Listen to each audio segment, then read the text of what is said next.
Hello students, now let's start genetics lecture number 11.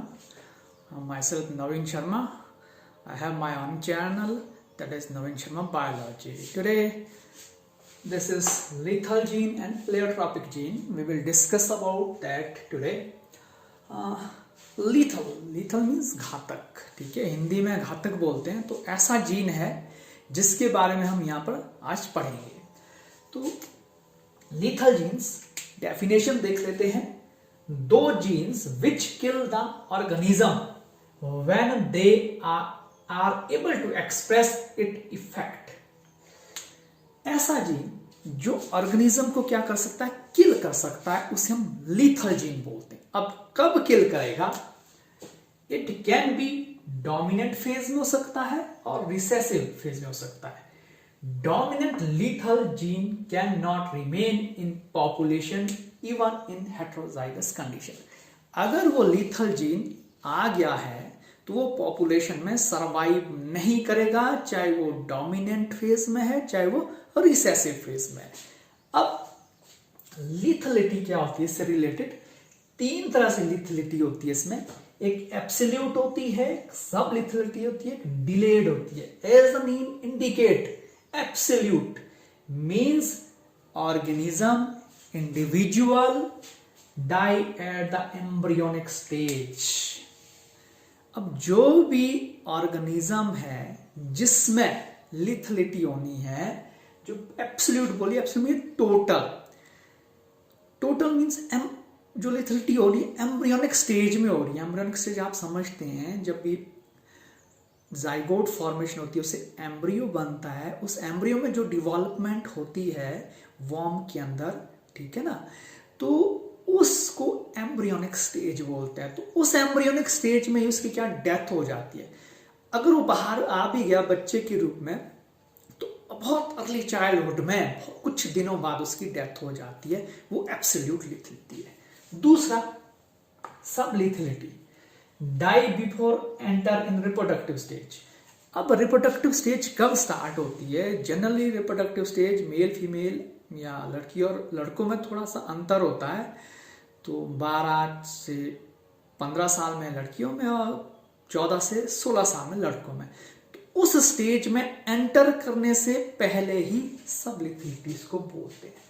तीसरा delayed means after reproductive age. Reproductive age आ गई 18-19 साल में उसकी डेथ हो जाती है.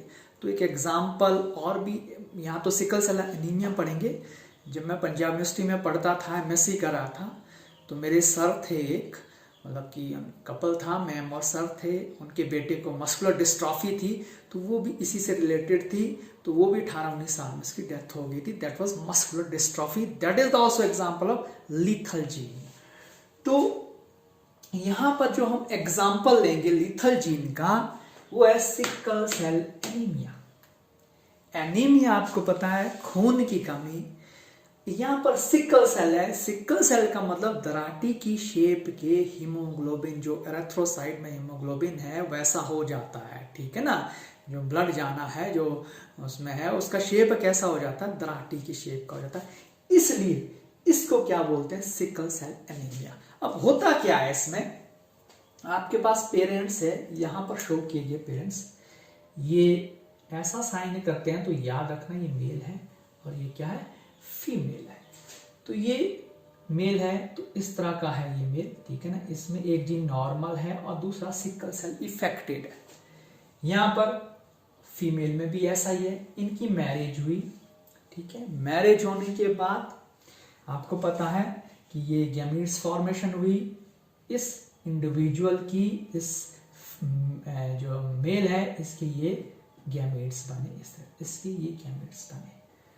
अब गैमीट्स आपस में फ्यूज करेंगे तो 2 गैमीट यहां लिखे, 2 यहां लिखे, पोनेट क्रॉस में. तो हमारे पास एक जो इंडिविजुअल बिल्कुल नॉर्मल आया. कब नॉर्मल आया? अगर फ्यूजन दोनों नॉर्मल के बीच हो रही है. अगर सिकल सेल इफेक्टेड हीमोग्लोबिन एक और दूसरा नॉर्मल है, तो हमारे पास क्या है, इंडिविजुअल कैसा आएगा, इस तरह का आएगा. अगर फिर से सेम, ये दोनों कैरियर के रूप में आएंगे। कैरियर के रूप में क्यों आए? क्योंकि इसमें एक क्या है, सिकल सेल इफेक्टेड है और एक नॉर्मल है। अब दूसरी कंडीशन क्या है, यहां पर बोलते हैं कि अगर दोनों का फ्यूजन सिकल सेल हो जाए तो इस तरह का आ जाएगा। तो ये यूजुअली डाई इन वार्म और एम्ब्रियोनिक स्टेज और अर्ली चाइल्डहुड, जैसे हमने यहां पर पढ़ा। तो ये एब्सोल्यूट लिथलिटी का एग्जांपल है। बाकी ये जो दो एग्जांपल फर्स्ट एंड सेकंड, ये किसके एग्जांपल हो सकते हैं? या तो सब लिथलिटी का हो सकता है या डिलेड लिथलिटी का। वो डिपेंड करता है ऑर्गेनिज्म की इम्यूनिटी पर। हाँ, तो ये सिकल सेल एनीमिया है क्या है? एक्चुअल में जो एरिथ्रोसाइट्स होते हैं उसके जो सेल्स हैं वो सिकल शेप्ड हो जाते हैं, दराटी की तरह ऐसे हो जाते हैं, ऐसे शेप के हो जाएंगे, ऑलमोस्ट ऐसे शेप के हो जाएंगे। जो ऐसे सेल्स के शेप्स के सेल्स हैं उसमें ब्लड में, ठीक है ना, जो कैपिलरीज है ब्लड कैपिलरीज, तो वैसे तो नॉर्मल बिहेव करेगी हो, परंतु जब आप ऑक्सीजन स्ट्रेस स्टेज में जाते हैं जहां पर ऑक्सीजन की कमी है, जैसे पहाड़ में जाएंगे, बहुत हाइट में जाएंगे, ऑक्सीजन की कमी है, तो वो ब्लड सेल जो सेल्स है सिकल शेप के, वो काम करना बंद कर देते हैं, ठीक है ना, वो क्लॉट हो जाते हैं वहां पर, ठीक है। क्लॉट होने के बाद डीजनरेट हो जाता है। जब वो क्लॉट हो जाए, कैपिलरी में बीच में क्लॉट बन गया, तो जो सर्कुलेशन है ना ब्लड का, वो तो नहीं हो पाएगा, प्रॉपर नहीं पहुंच पाएगा, ब्रेन तक ब्लड नहीं पहुंचेगा इंसान के, तो धीरे धीरे धीरे क्या हो जाती है, उस इंसान की क्या मृत्यु हो जाती है, ठीक है ना। तो कब हो सकता है? वो इस स्टेज में होता है, जनरली रिप्रोडक्टिव से पहले या रिप्रोडक्टिव के बाद होता है, क्योंकि वो स्ट्रेस स्टेज में होता है, ठीक है ना। उसमें कैरियर है, हीमोग्लोबिन का कैरियर कौन सा? ये वाला प्रेजेंट है, HbS प्रेजेंट है, उसने ये कॉज किया, उसको सरवाइव नहीं होने दिया उस ऑर्गेनिज्म को।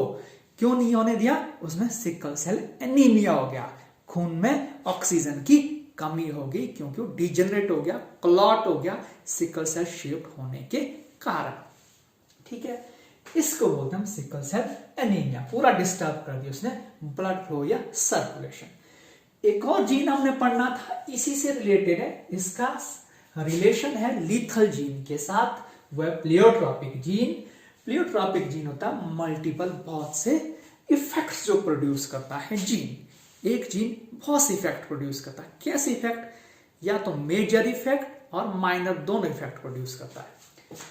मेजर इफेक्ट इसको हम बोलेंगे प्राइमरी इफेक्ट, और जो माइनर इफेक्ट है इसको बोलते हैं सेकेंड इफेक्ट। कैसे इफेक्ट? इसका एग्जाम्पल भी सिकल सेल एनीमिया है। क्यों एग्जाम्पल है? सिकल सेल एनीमिया में क्या हुआ कि जो मेजर इफेक्ट हुआ उस जीन के कारण वो सेल का साइज चेंज हो गया एरिथ्रोसाइट में। कैसे हो गया? सिकल सेल हो गए, ठीक है ना। जब वो सिकल सेल हो गए, मींस वो इफेक्टेड इंसान है, कैरियर है, ठीक है ना। तो उसमें क्या है, समय के साथ क्या, जब ऑक्सीजन की स्ट्रेस हो जाएगी तो उसमें मल्टीपल इफेक्ट उसकी बॉडी में, और वे जो माइनर इफेक्ट माने जाएंगे। एनीमिया हो गया उसको। क्यों हुआ एनीमिया? ब्लड की सप्लाई नहीं पहुंची। क्यों नहीं पहुंची ब्लड की सप्लाई? कैपिलरीज ब्लॉक हो गई। क्यों कैपिलरी ब्लॉक हुई? क्योंकि क्लॉटिंग हो गई वहां पर। किस कारण हुई? क्योंकि शेप कैसी थी उसकी, अलग थी। तो ये बहुत से इफेक्ट प्रोड्यूस किए, मेजर और minor. That is about lethality or lethal gene or and pleiotropic gene. Tomorrow we will discuss new topic from the genetics. Thank you so much.